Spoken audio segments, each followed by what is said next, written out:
tumekagua wote uwanja, mimi na nyinyi, si ndio jamani? Na tumewaonyesha Watanzania wenzetu nini ambacho kinaendelea hapa ili kuhakikisha uwanja wetu unaweza kuchezeka mechi ya fainali ya kombe la shirikisho kwa sasa.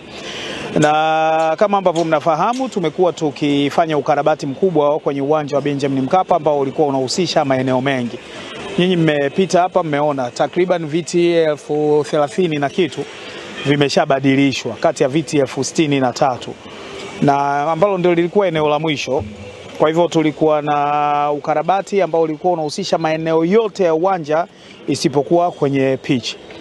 Na pitch ilitengenezwa na shirikisho la soka barani Afrika CAF mwaka juzi wakati walipokuja kufanya mechi ya ufunguzi wa AFL kati ya Simba na Al Ahly, na tukapewa muda kwamba tutaweza kuitumia kwa miaka 2 ambayo ilikuwa inaisha mwisho